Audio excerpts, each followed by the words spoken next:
competition exam.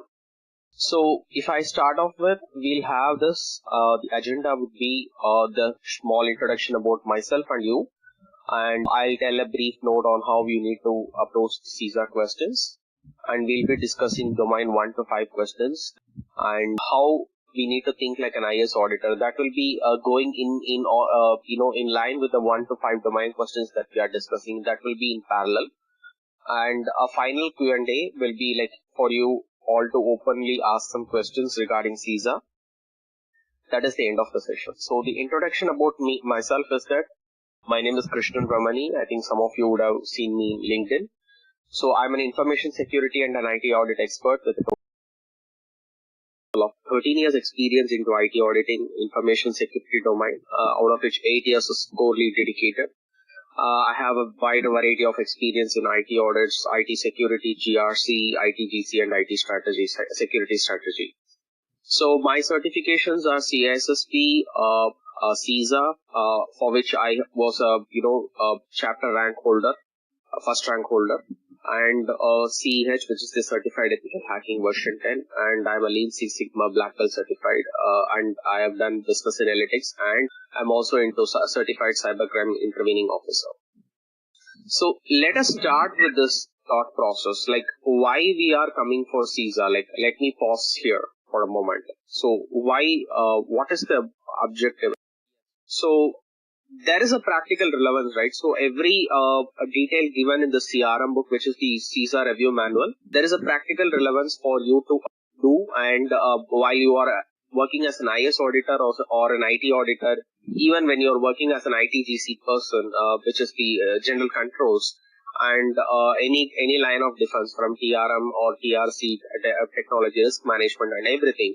So probably what happens is there is a pure practical relevance in terms of, understanding these controls, what is IT audit is all about, how do we preserve things, how do we maintain stuffs, what are all the things. Because as an IS auditor, you will be reading this book. But once when it comes to the implementation part as well, there are a lot of clues that has been given in the book in terms of, how do you preserve stuff so that, it will be good for an audit and everything. So in that mode, it is very relevant to the present day world, and as we see, the technology is also emerging at this point in time. So today there is something called cloud, tomorrow there will be something, a new technology will be arriving, and everything will be changing overnight. So but what we need to do is the fundamentals remain the same. So what are all the things that we are going to see, what are all the things that we are going to look whenever we are auditing, or else whenever we are performing the role of information security analyst or any other thing. But this book is purely based, purely focused on the IS auditor side of things. So the prism of optics is purely from the IS auditor point of view, because the moment you start thinking as, like IS security analyst for this exam, that will not be the correct thing that we will be doing. So what we need to approach, how we need to approach, and what we need to do is exactly what I'm going to tell here. So the questions will be, each question has a STEM question, which will be a basic question, which will be having 4 options. Choose the correct or the best option. So as I was telling, so the scenarios will be completely, related to the IS audit scenarios. You will be presented a situation. You will need to think like an IS auditor and answer like an IS auditor. So there are some helpful instances where you can, how you will be approaching. So every questions will be, most of the questions, not every questions, will be having something called, the best, most, and these kind of wordings will be definitely there. So you need to understand what they are asking in the question, because the moment they say choose for the best option, choose for the most relevant option, choose for the primary option, choose for the first option. So it means that 2 or more options that has been given are right in the context of the question, but only one thing can be the best, only one thing can be the primary, only one thing can be the first. So you need to choose the answers accordingly. So say for an example, if there is a given scenario of BCP process, how it comes, the business impact analysis and everything. So once you start the question, you need to know what are all the steps involved in the BCP process. How do you, conduct the business impact analysis? How do you identify the business? How do you the step-by-step process is definitely essential in order for you to understand what is the first most option that the IS auditor will be choosing. But it will not be as straightforward as, what is the first option in the BCP. There will be a presentation in terms of a scenario given. So you need to understand the scenario and you need to answer accordingly. So read all the options and read the stem again if you can eliminate 2 options. So that is very important. Read all the options and so if you can eliminate 2 options, that will be great. So in the context of, the question and answers in multiple choice questions, there is always a method called elimination method, right? So in terms of, how do you answer a question, elimination method is really a good method to start with, because once you start eliminating 2 incorrect answers, so you will have a 50% chance of clearing the exam or clearing the particular question correctly, because what you have is an 100%, and out of which you have already eliminated 2 irrelevant answers. In most of the cases, 2 irrelevant answers will be definitely visible. Once you have read the CRM and you have answered sufficient number of questions, you will be able to identify what are the 2 irrelevant answers, and you will be able to straight away eliminate it and focus your time and efforts only on the 2 which is being most relevant for the particular context. So reread the remaining options and bring in any personal experience that you may have to determine. So the bringing the personal experience, I would say it is with a caveat, because in terms of bringing your personal experience, sometimes what happens is you need to think like an IS auditor from ISACA's point of view. So the moment you start thinking from your company's point of view, probably some of you would have had a seasoned experience in terms of doing the IS audit and the IT auditing or whatever, the security or whatever. But the moment you start thinking from your company's perspective, things might go a little bit wrong, because of the fact that the companies or the organizations, they actually tailor the controls according to their requirement and they customize it, which in case is not in ISACA's point of view, because ISACA's point of view is more of I would call it as more raw, because it is a theoretical and a practical knowledge of how you need to apply, but it is not in any specific contextual based or organization based controls, because banking will be having a different set of approach towards the same control, and another industry will be having, healthcare for that matter, will be having a different approach to the same control. So think like an IS auditor. Of course, a little bit of 10% of your work experience also, that is a logical mind that will also help. But don't, in my best opinion, I would suggest that, let's not, think that over the board and think like 100% as an IT auditor, because we'll be having a specific industry experience wherein the controls might be having a different approach, and sometimes the answers can go incorrect. So the next thing is that the domain 1 question. So first question is, so which of the following outlines the overall authority to perform an IS audit? The audit scope with the goals and objectives, a request form in the form of management to perform an audit, C, an audit charter, D, an approved audit schedule. I think this is very easy question. I think what defines the overall authority? I think the chapter 1, the domain 1 gives you very decent information on the overall authority, because once you see the question authority, the answer is always the approved charter, because let's look at the reasoning. The audit scope is specific to a single audit and it does not grant authority to perform an audit.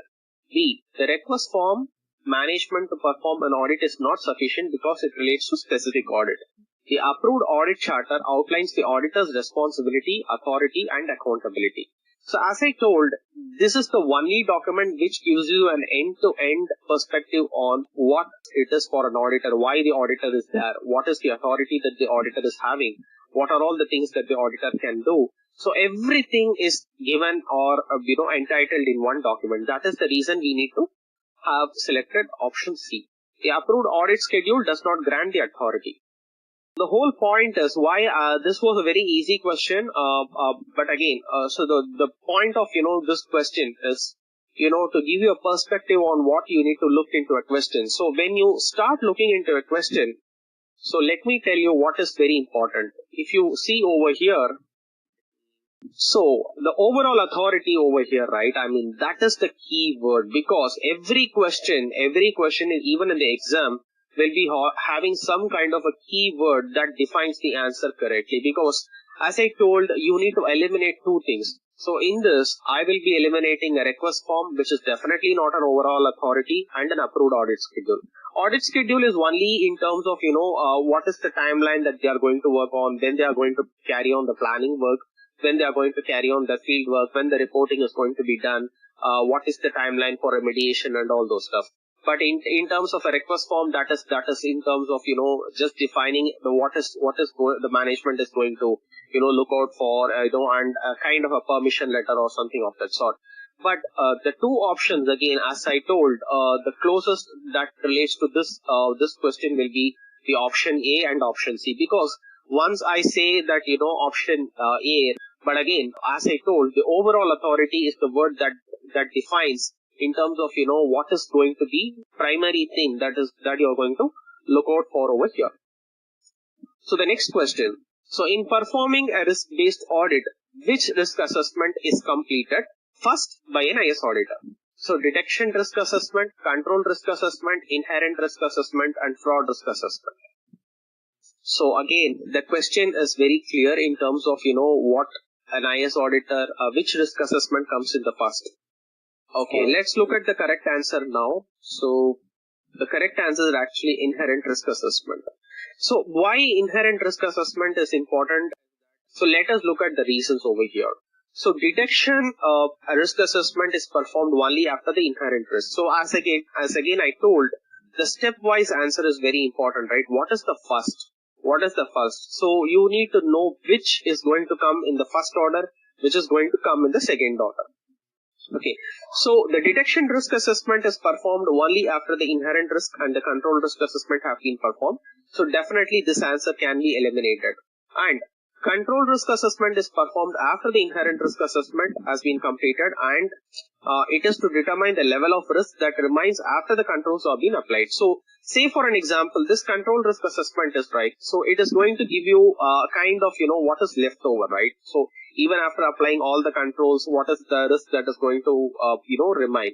And that option D, the fraud risk assessment, are a subset of control risk assessment.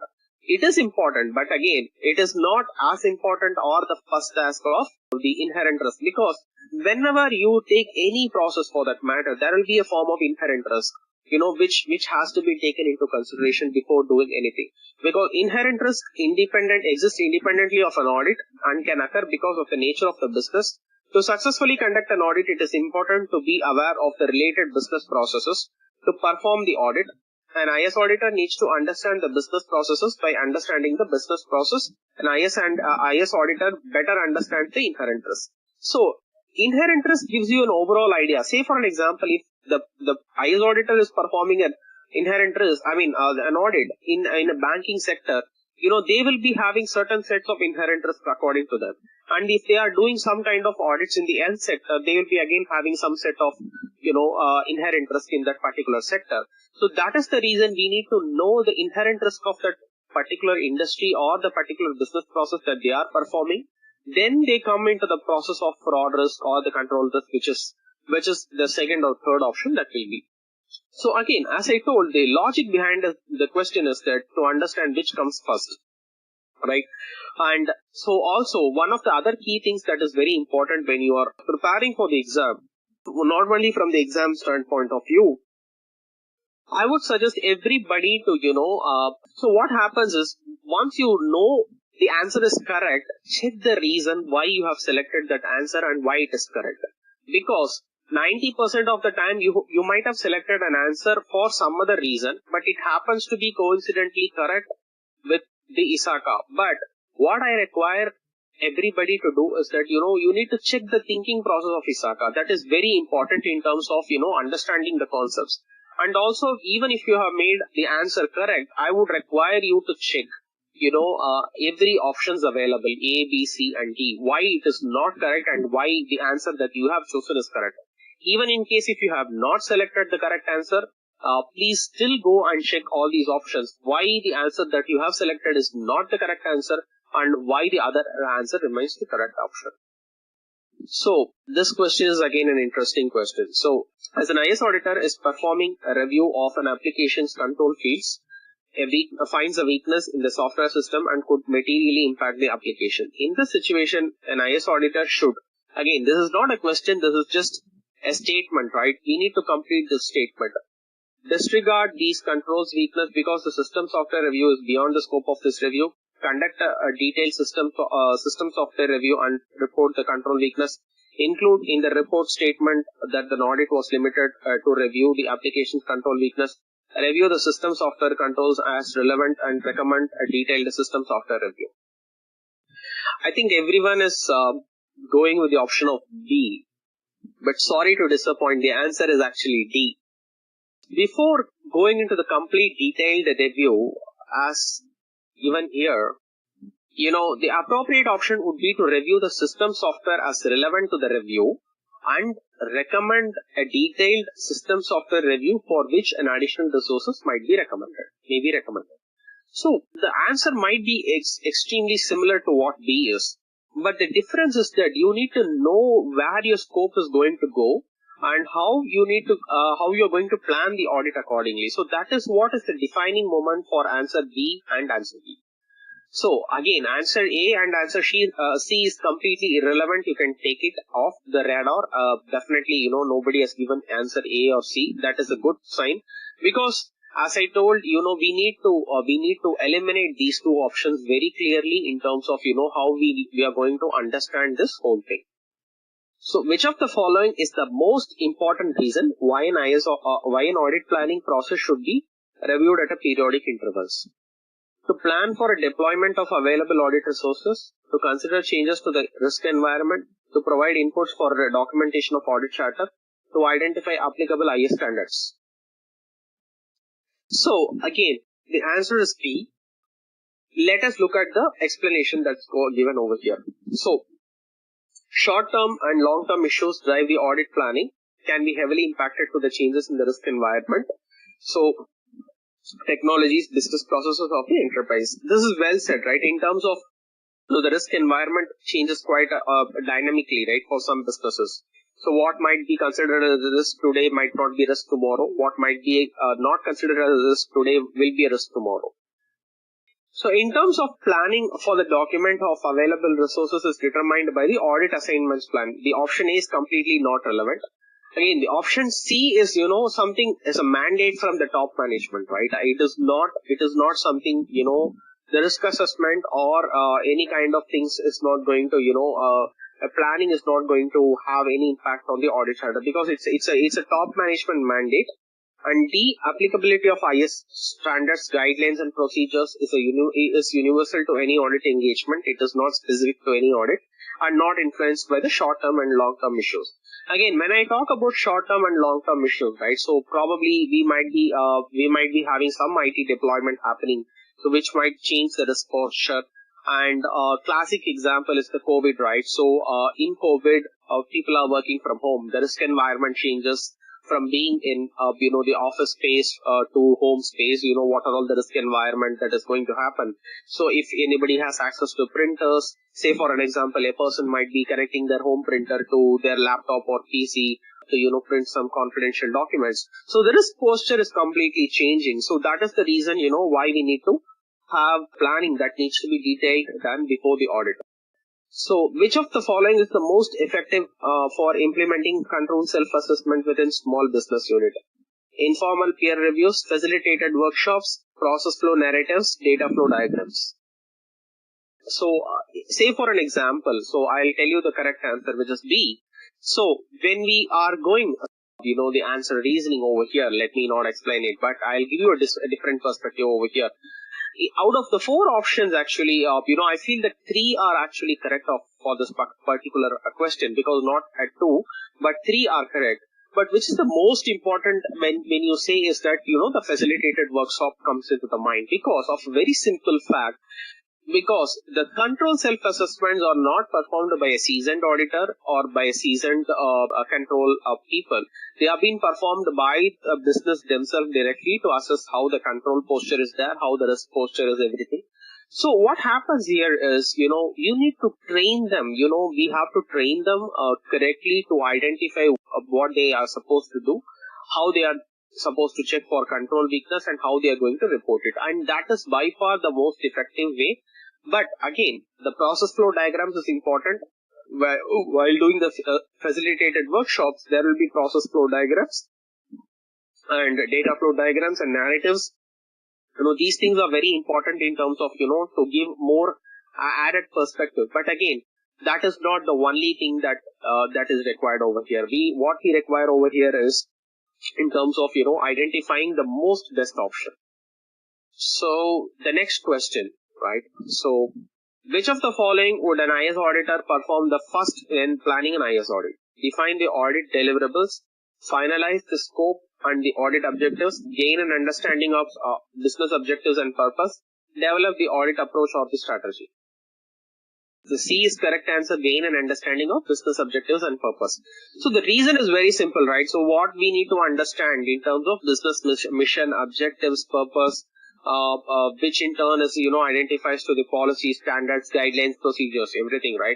So because it is very important to gain an understanding of business. Say for an example, if we are in a pen drive manufacturing company, their core mission is to, manufacture pen drive and test pen drive and use pen drive, right? And you cannot say that, the use of pen drive or external drives is prohibited inside the organization. That will be the most absurd thing, right? And in Facebook, if you're auditing Facebook, you cannot go and say that, viewing Facebook inside the Facebook office is restricted.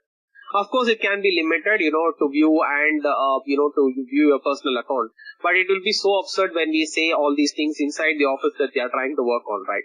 So that can be an explanation that can be given to this answer. But again, I would like everyone to go through the other options as well. Defining the audit deliverables is dependent upon thorough understanding of business objects, A, B, and D. Because, as I told, every option is important. Though it may not be relevant to this particular question, some other question that might be relevant to this particular option will be arising tomorrow. So the last question in the domain 1 is again the next question. An organization performs a daily backup of critical data and software files and stores in the backup tapes at an offsite location. The backup tapes are used to restore the software and in case of disruption. This is an example of a preventive control, management control, corrective control, and reactive control. The correct answer is actually C. So you cannot avert a particular disaster being happening, right? If you can avert that particular disaster being happening, that is a preventive control. But a corrective control is that, a BCP is a critical, a DRP and a BCP are the best examples that I can give over here. It is actually a corrective control. It's not a preventive control. So, say for an example, couple of years Chennai floods happened, right, in 2015. That cannot be averted.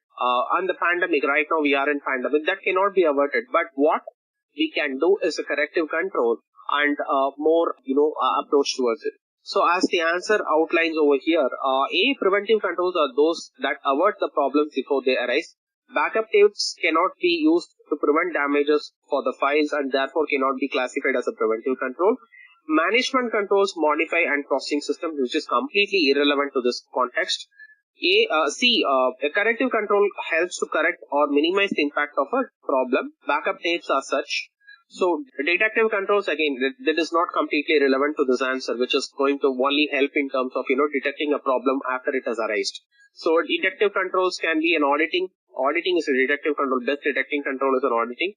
And a management control is something, if I can give an example, in terms of, recurrence of a problem. Processing system, say for an example, it is management controls again. The management controls are put in place so that, you cannot edit few items, view only options.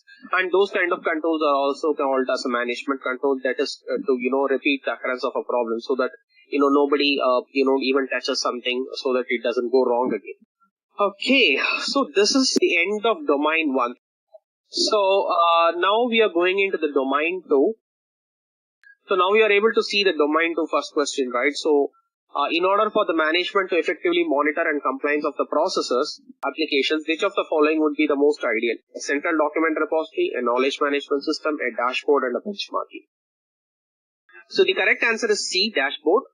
So dashboard provides a set of information to illustrate compliance of the processes, like how KARIs, KPIs are going to be there, and the configurable elements to keep the enterprise on course, right? So if you are going to deviate, if the metrics is not achieved, so the management will be definitely informed. Okay, so why not A, B, and D?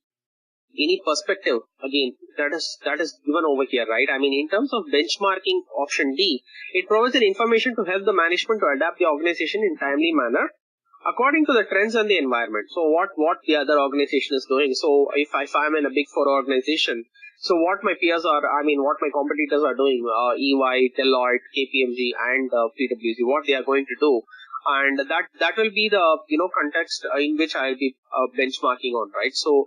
And A and D. A is nothing but a document repository that doesn't provide any kind of specific information on how the controls are being performed, how the compliance is being done. A knowledge management system provides a valuable information, but it is generally not used by the management for compliance purpose. Again, KMS is nothing but in terms of it will not provide any specifics on how the control has been performing, how the compliance has been performing. So again, the important thing in this question is that, effectively monitor and the most ideal. So when I say most ideal, I think benchmarking and the dashboard is the two options which I will be choosing in the last. But again, among these C and D, what is an important thing will be the D, because it gives accurate information on how my organization is doing. But the next question will be, okay, my organization is doing good, but what about, rest of the others? That is where the benchmarking comes into the picture. Okay, the next question is, which of the following best describe the IT department strategic planning process? An IT department will have either short and long range plans depending upon organization's broader plans and objectives. IT department strategic plan must be time, project and oriented, so that detailed try to address and help determine priorities to meet the business needs.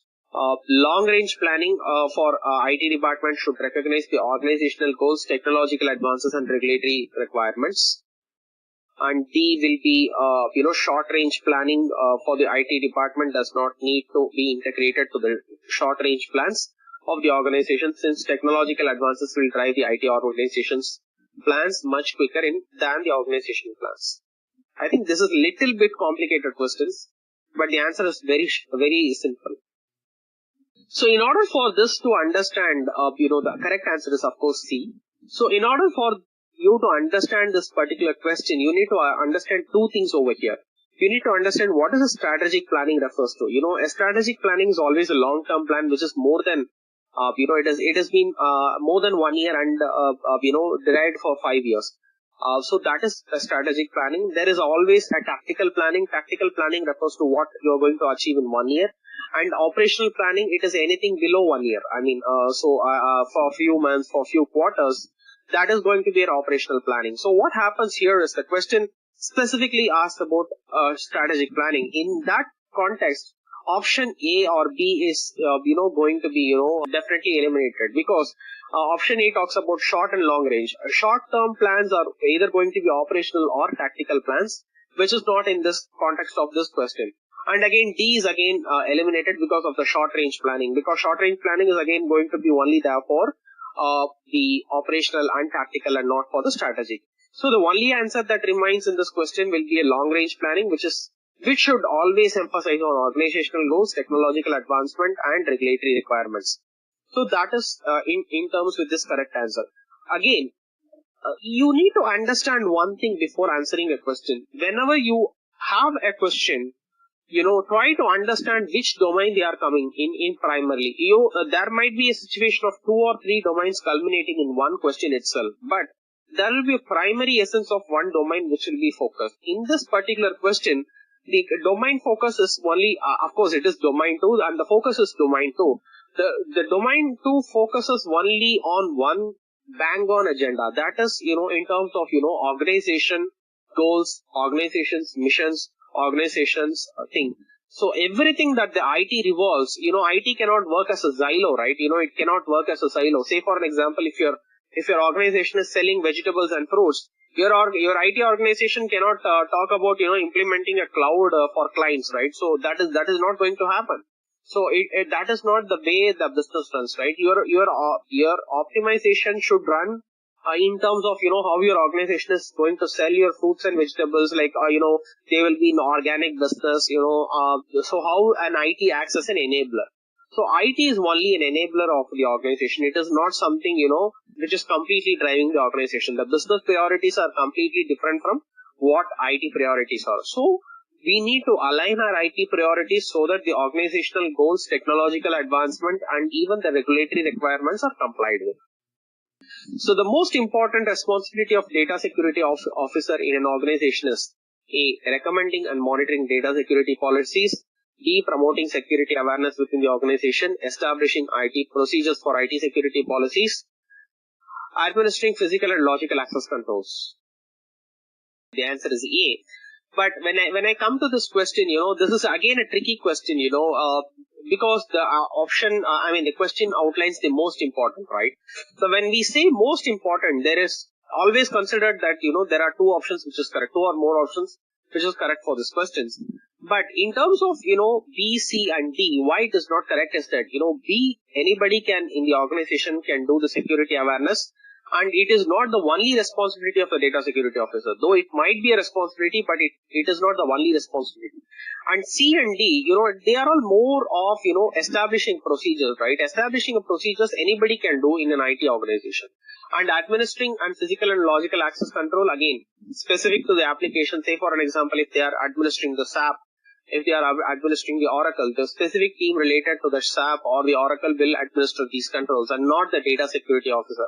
But data security officer in a top level, at a very high level, they will define in terms of what is recommended in terms of protecting their data. Say for an example, if the data is coming for the GDPR regulation, so what is that is required in terms of them to protect the particular data. Mere implementation part is done by the IT team, and in terms of promoting the security awareness, it can be done by anybody in the organization. Okay, now we go to the next question. What is considered most critical element for the successful implementation of information security program? An effective enterprise risk management framework, senior management commitment, an adequate scheduling, budgeting process, so meticulous program planning. So the correct answer is B, and you can go through this options why the other options are not correct. Let me just give you one important perspective over here. A couple of years back, when IT was not seen as a big enabler for the organizations, in the board meetings, only 5 minutes will be spared for any kind of security or IT security related issues to be discussed. Nowadays, organizations have started prioritizing this, and there is a very detailed discussion on, the whole thing, because most of the organizations, including the small scale enterprises or the medium scale enterprises, have shifted their focus only towards an IT because of the pandemic, and they have started even seeing the benefits out of it. And it is important for an organization to protect their assets, information security assets, and management has started putting a lot of efforts in terms of how this is going to happen. The next question is, which of the following tasks may be performed by the same person in a well-controlled information processing computer center? Security administrator and change management, computer operations and system development and change management, system development and system maintenance. The correct answer is actually D. Okay. The whole point of this question is that when you look at the option A and option C and option B, okay, why it is not correct is that the first option, security administration and change management. So what is change management, right? So change management is in terms of, there is a established change management process saying that, whenever you apply any changes to a particular system or a functionality, hardening or anything of that sort, any functionality for that matter, it needs to be promoted in a certain set manner by having an approval and everything. But when the person is having security administration as a task and having a change management, they will be completely bypassing this into the whole thing, and people will not be able to know who has done that particular change, and there are chances of malpractices. And C, again, the same thing, right? You develop a system and you're responsible also for the change management is again a conflict, right? So change management, somebody has to promote the change, somebody has to develop the changes, somebody has to approve the changes, somebody has to, promote the changes into the production. So you cannot develop and also you cannot change at the same time. That is again a very important thing. So option B, the computer operations and system development. So the option D and B are little bit closely related. That is where the confusion starts over here. Because as many of you are told, the options computer operations refers to just the operations and the system development, because it would be computer operations and system development is incorrect choice, because this would make it possible for an operator to run a program that she or he has amended. So say for an example, if the particular person is having both these access, they can run the program without having any kind of additional controls being required. So that is the problem, that the operations and the system development cannot be at the same time. But option D, the maintenance can be done by the same person. Why it can be done by the same person is that during the maintenance, the person requires access to the source code, and the person who has developed it will be having access to the source code.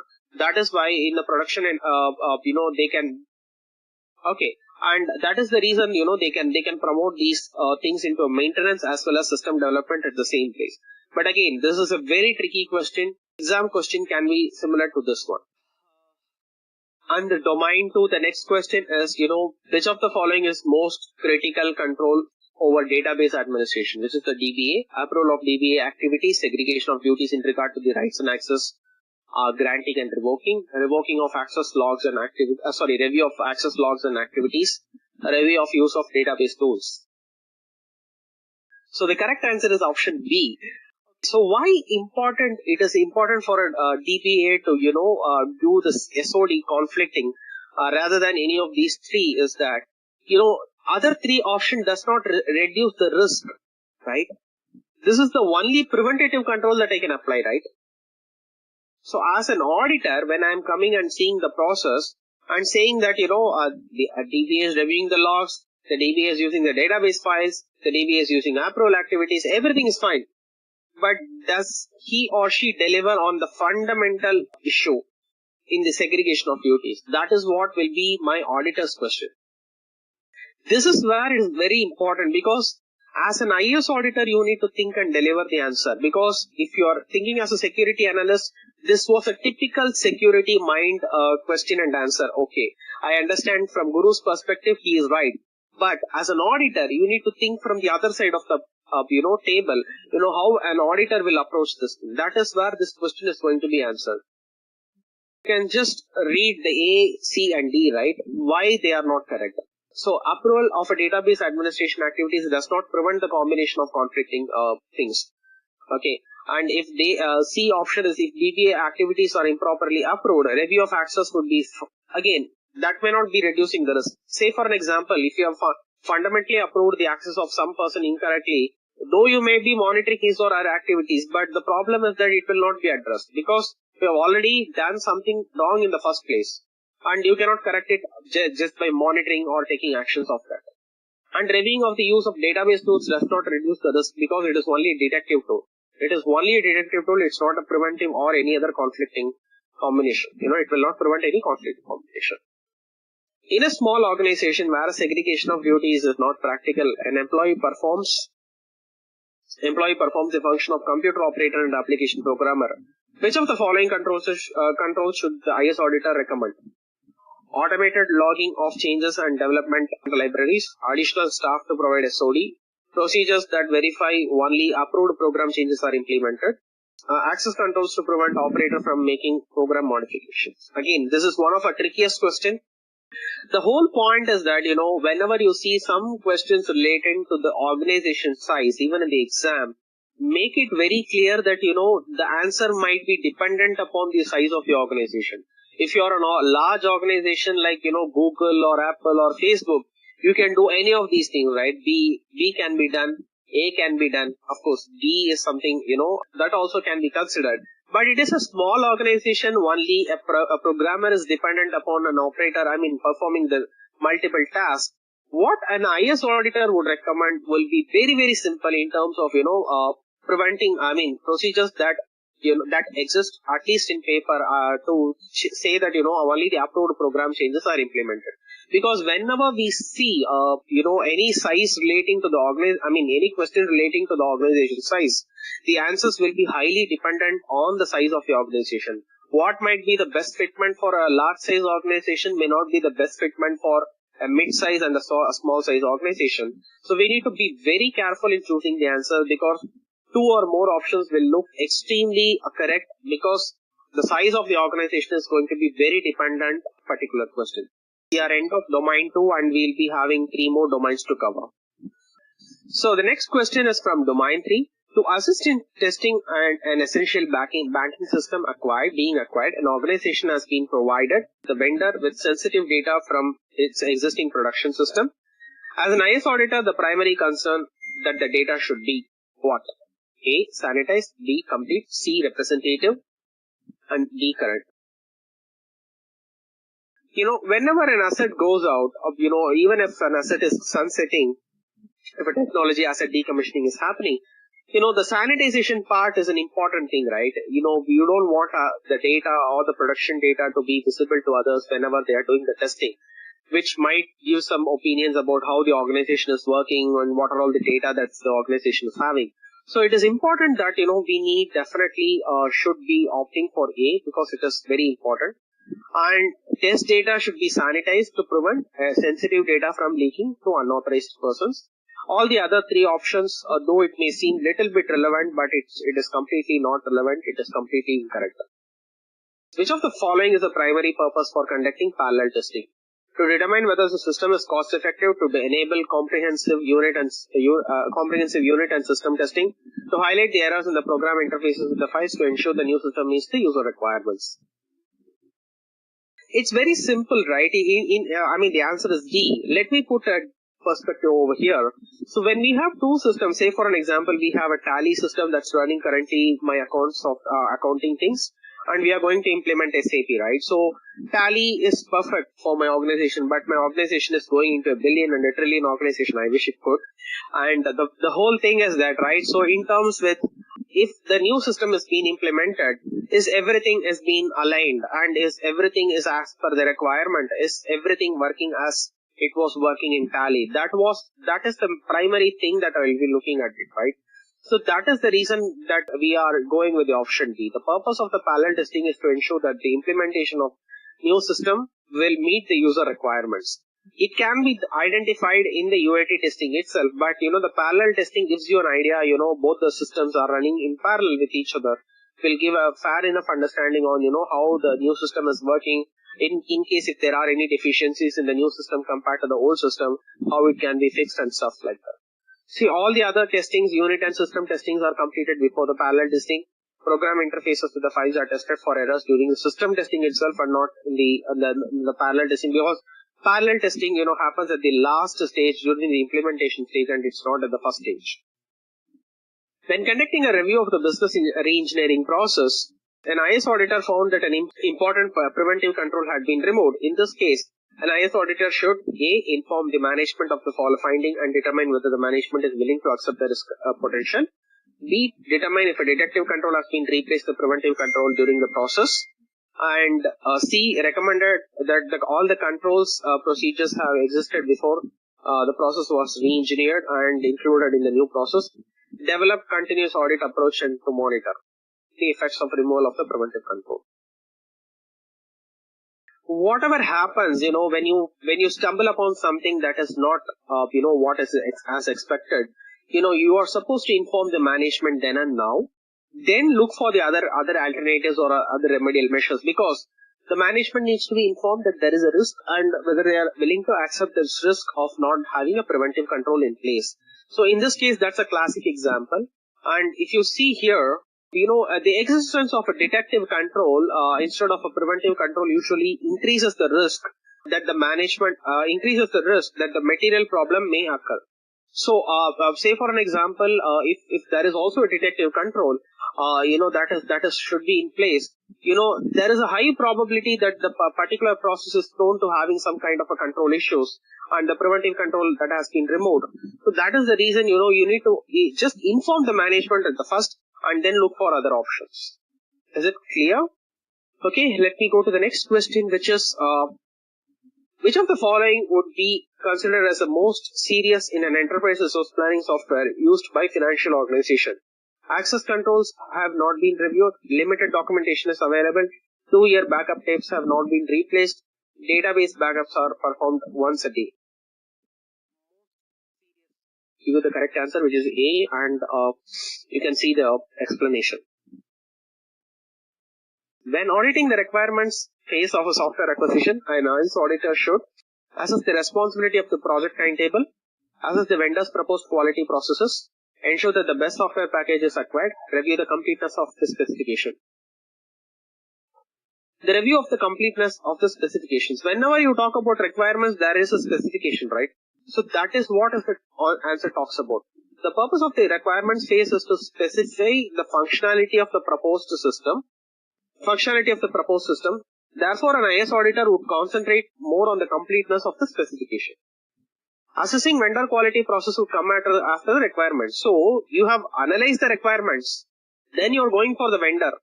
This A vendor or B vendor. That is where your things will come into the picture.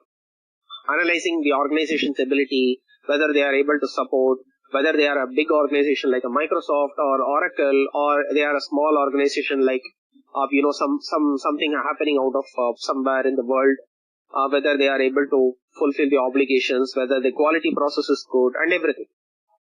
So this is how you critically think, because this is a stepped approach, right? As I told, if there is a stepped approach in some process, say for an example, change management, how do you promote the changes? I think the CRM gives you a very detailed explanation on how the changes are being promoted, change management.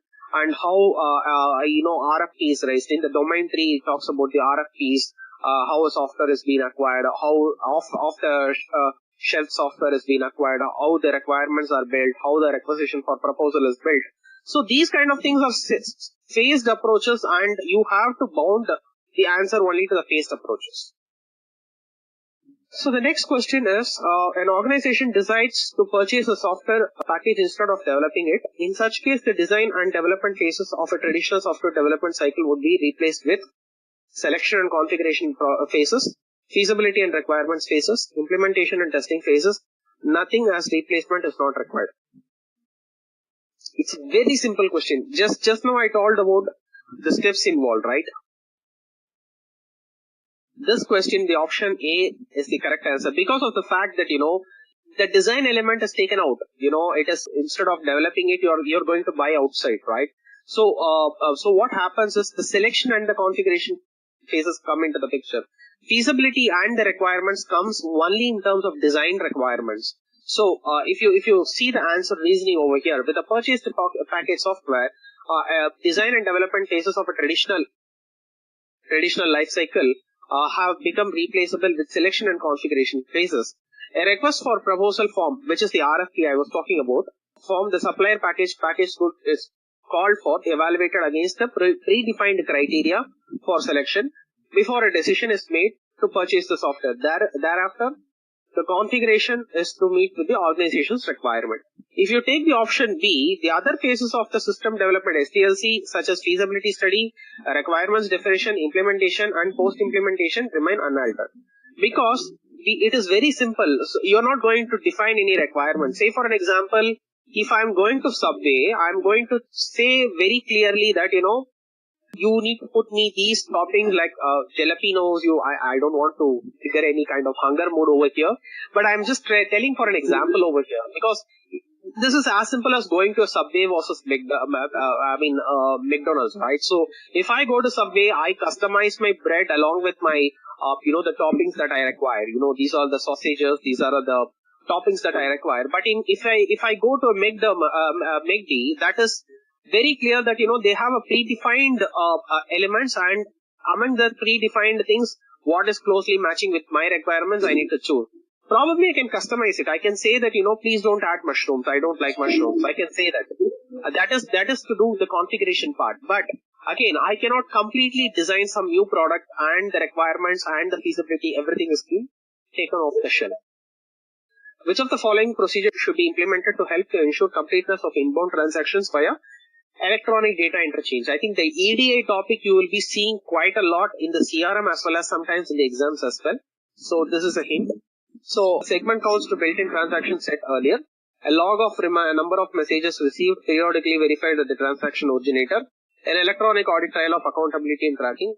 Matching the acknowledgement transactions received to the log of EDI messages sent.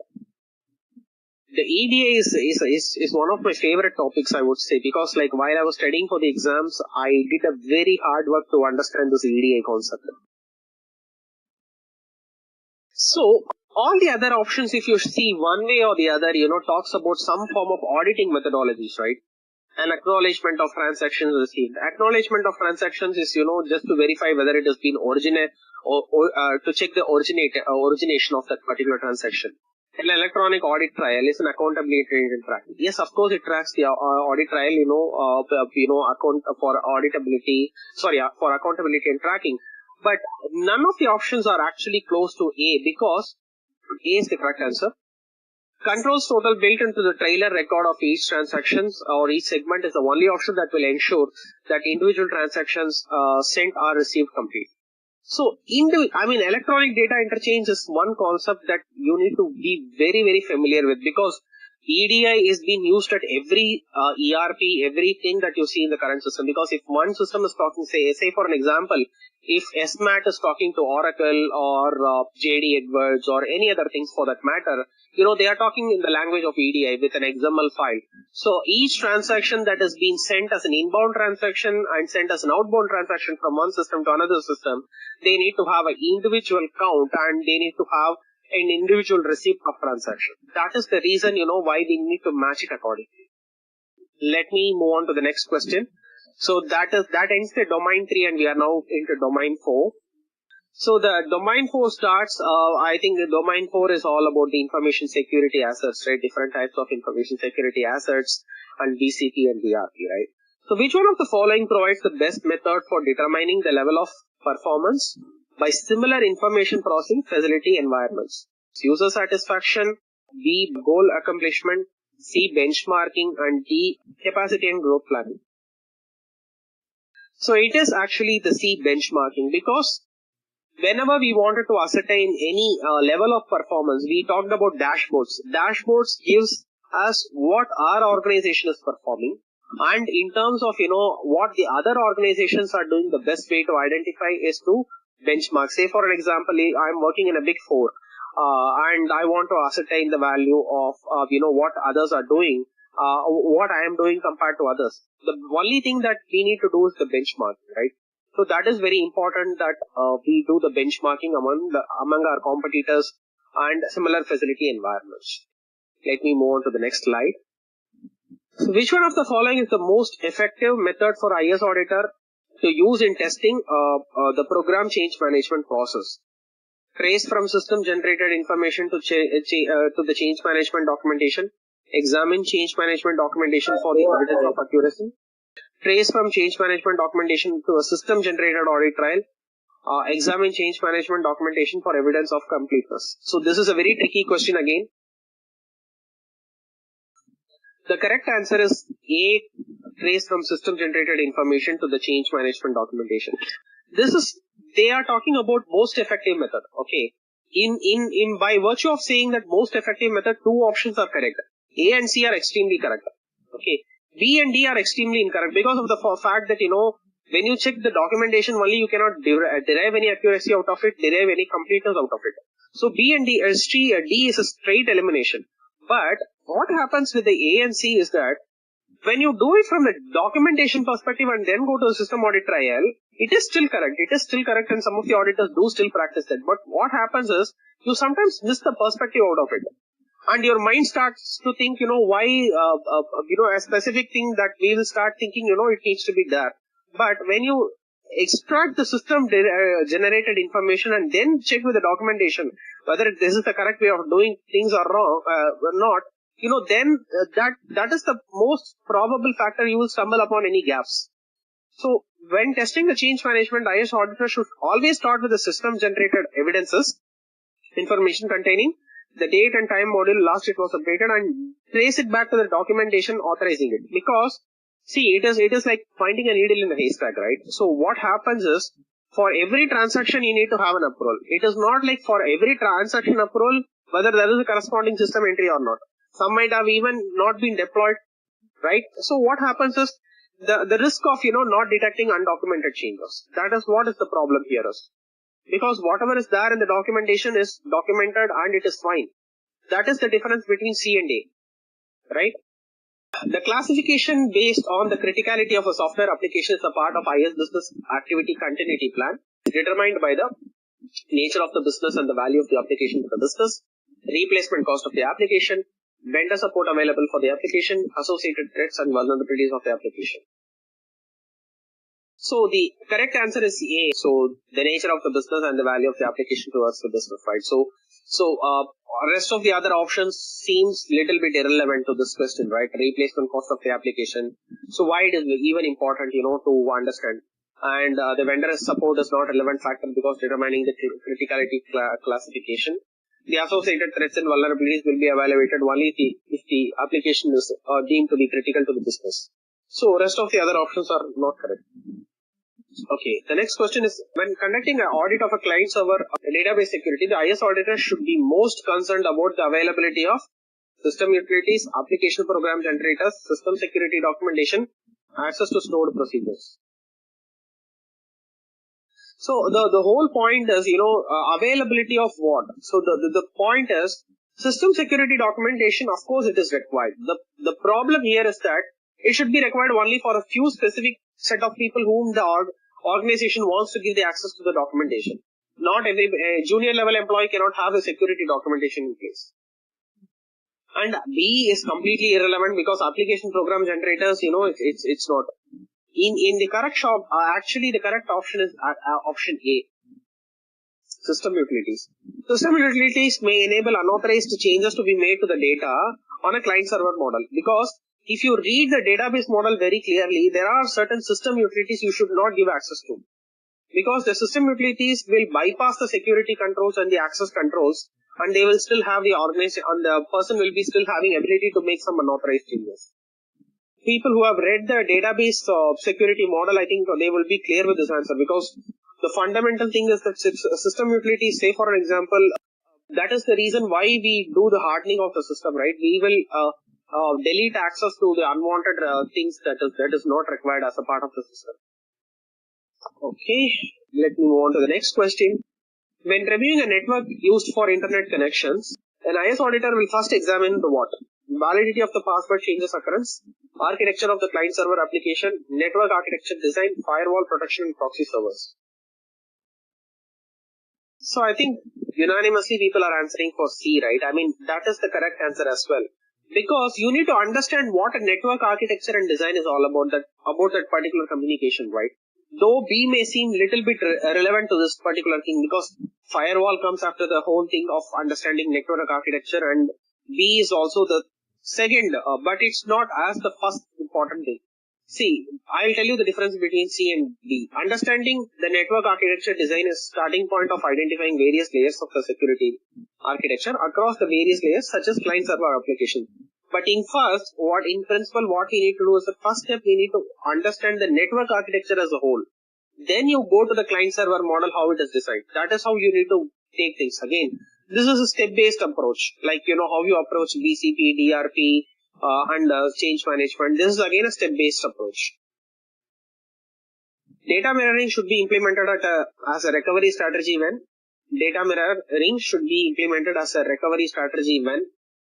RPO is low, RPO is high, disaster tolerance is high.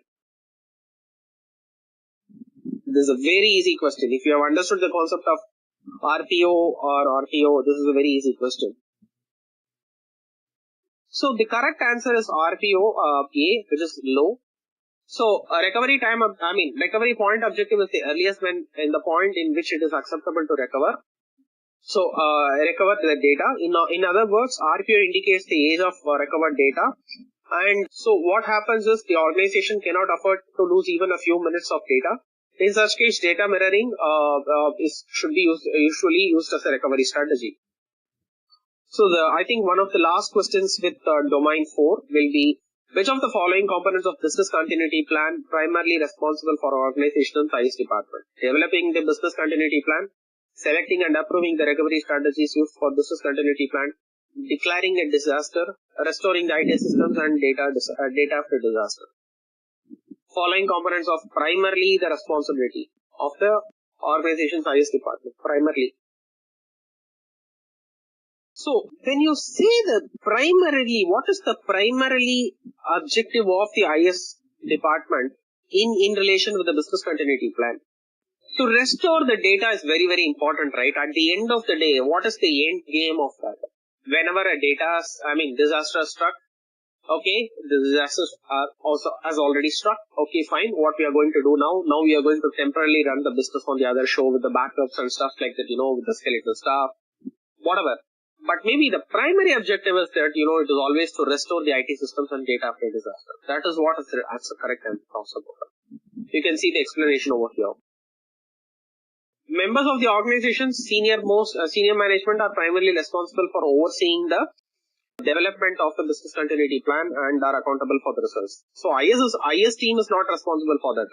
It is the business and the senior management who is responsible for that because that's their business. Okay, management is also accountable for selecting and approving all the strategies. That is again to do with the individual business. Okay, cool. So that brings me to the domain 5. The most technical domain, right? If I'm not wrong. The longest domain in the book as well. Okay, the first question is, as an IS auditor is reviewing the configuration of a signature-based intrusion detection system, which is the IDS, would be the most concerned if which of the following is discovered. Auto update is turned off, scanning for application vulnerability is disabled, analysis of encrypted data packets are disabled, IDS is placed between a demilitarized zone or on the firewall. A, auto update is turned off, right? So even in our home, right, when we are running Kaspersky, Norton or whatever security thing, the intrusion, not intrusion, but antivirus software, the signature is very important, right? It will get updated twice or thrice or even 5 times in a day, depending upon, what is the signature. So what happens is, when you have turned this off, God knows when you have turned it off and how many days the system is not updated. That is the most important risk in anything whenever the IDS, because when a signature-based IDS is looking for patterns and the pattern is not recently updated for a recent vulnerability, what happens? Your system is as good as it is not protected. Whenever you are reading this answer reasoning, right, even in the CRM, even in the question and answers bank, I request you all to read all the 4 options, why it is correct, why it is not correct, and to get familiarized. Say for an example, in this, the complete irrelevant option is D, but they have given a good information on demilitarized zone, right, DMZ. So this can be used in some other question which might be you are dealing with DMZ. Okay, let me move on to the next question. An IS auditor has just completed a review of organization that is mainframe computer and 2 database servers where all the production data reside. Okay, which one of the following weakness should the IS auditor be concerned the most serious? The security officer also serves as a database administrator. Password controls are not administered over 2 database servers. There is no business continuity plan for the mainframe system's non-critical applications. Most local data networks do not have backup file server fixed disk regularly. So the correct answer is B. Password controls are not administered over 2 database servers. So the absence of password controls on the 2 database servers where the production data resides is the most critical weakness. Again, this question talks about the most, right? There are 2 options which is correct, of course. And what we need to look for is, the one which is most apt, in this, given the situation in the scenario. Okay, so let me go on to the next question. The insurance company is using the public cloud computing for one of its critical applications to reduce the cost. Which of the following would be the most concern to the IS auditor. The inability to recover the service in a major technical failure scenario, the data in shared environment being accessed by other companies, the service provider not including investigative support for incidents, the long-term viability of the service if the provider goes out of business. So that is actually the correct answer, James. Considering that an insurance company must be preserve the privacy and confidentiality of the customer information, unauthorized access to the information and the data leakage are the two major concerns. Okay, the next question. Which one of the following is the best determines whether the complete encryption or the authentication protocol for protecting information while being transmitted exists? A digital signature with the RSA that has been implemented. Work is being done in the tunnel mode, registered with the services of AH, which is the authentication header, and encapsulation security payload, which is the ESP. Digital certificates with the RSA being used. Work is being done in transport mode with the nested services of AH and ESP. Quite a tricky technical question, I would say. And to remind you, I have studied these things quite cumbersomely because I didn't even understand a single word when I was doing it the first time. Transport mode, tunnel mode, everything was, Greek and Latin for me. B is the correct answer. Tunnel mode provides encryption and authentication of complete IP package, including, the authentication header and encapsulation security payload, which is ESP. But transport mode provides only at higher layers, right? Like data fields and the payload of an IP package. So those are the two differences. Actually, as I told, a digital certificate provides only the authentication and integrity. It doesn't provide anything beyond that. And whenever you see any digital signature versus encryption, I think digital signature is only, or digital certificate is only to provide an authentication. It doesn't provide any other thing. It doesn't provide even confidentiality. It doesn't provide any, availability or any of the thing. Okay, which one of the following characterizes distributed denial of service attack, DDoS? Okay, central initiation of intermediary computers to direct simultaneous attacks, surplus message traffic and specific target site. Local initiation of intermediary computers to direct simultaneous and spurious message traffic at specific target site. Central initiation of primary computer to detect suspicious message traffic at the multiple sites, and local initiation of intermediary computers to detect direct staggered spurious message traffic at a specific target site. Again, this is a confusing question, but the answer is very simple. That is the correct answer as well. So what happens with the DDoS attack is that, one controller system or one primary system will be, controlling so many zombie computers, and the administrator will launch an attack, and these zombie computers will start sending packets to the primary target, and by flooding their traffic, and they will be having some kind of issue. Say for an example, if Amazon is putting a Independence Day sale, I want to affect this sales by, targeting their servers. I can launch this attack using the zombie computers, and they will attack on behalf of me, and I'll be controlling these zombie computers, and what happens next is, God knows. So again, DDoS attacks are not locally initiated, they are not staggered, they are not initiated using a primary computer. So last question for this day. Okay, which of the following is the most effective preventive antivirus control? Scanning the emails attachment on the mail server, restoring the systems from clean copies, disabling universal serious bus ports, which is the USB, an online antivirus scan with the up-to-date antivirus definitions. Correct answer is actually D. But why not C, B and A? E is completely irrelevant, right? I mean, it doesn't talk anything about antivirus or anything, because it's just restoring systems from clean copies, which is most baseline thing that we do. And disabling USB. I think disabling USB should be an incorrect option again. You can disable USB, but still system can read the USB file when it is having malicious intent.